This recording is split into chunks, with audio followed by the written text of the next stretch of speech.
Le travail que je vous présente là a été réalisé en collaboration avec Hélène Kennel de l'INRA et a porté sur l'étude en particulier de l'impact de différents niveaux en acides aminés de l'aliment alloué pendant la première semaine de lactation. Ça s'inscrit dans un contexte où on cherche absolument à minimiser la mobilisation du tissu musculaire compte tenu de ses impacts sur la reproduction après le sevrage. Ceci dit, les résultats que nous avons déjà acquis par ailleurs et qui sont disponibles dans la bibliographie ne mettent pas en évidence que la mobilisation musculaire soit très facile, y compris lorsqu'on distribue à la truie des aliments dont les niveaux en acides aminés couvrent le besoin moyen pendant la lactation. Donc on s'est interrogé sur le poids du déficit en acides aminés pendant la première semaine de lactation. Donc pour essayer d'étudier ce sujet, nous avons mis 4 bandes de truies en essai à la station de Remillet qui recevaient pendant la première semaine de lactation des aliments qui étaient pourvus soit à un niveau témoin en acides aminés, donc aux alentours de 8 grammes, 8 grammes 3 de lysine digestive par kilo, ou un niveau haut en acides aminés, donc là ça correspondait à un apport de 10 grammes de lysine digestible,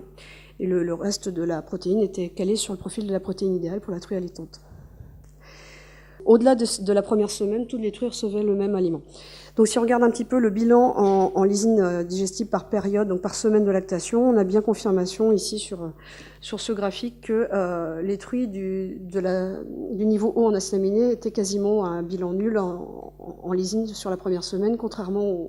aux truies du lot témoin. Et ensuite, sur les 3 semaines suivantes, l'aliment standard permettait largement de couvrir le besoin théorique en lysine sur cette période. Et en l'occurrence,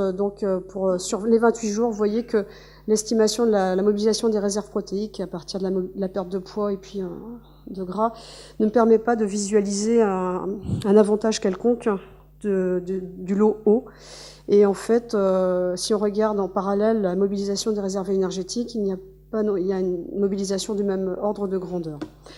Donc au total, cette étude semble indiquer que apporter plus d'acides aminés à la truie pendant la première semaine de lactation à partir du lendemain de la mise bas n'est pas une stratégie ici suffisante pour épargner le muscle. Et ça semble indiquer que la mobilisation du muscle intervient de façon un peu inexorable dans cette étude en tant que fournisseur d'énergie.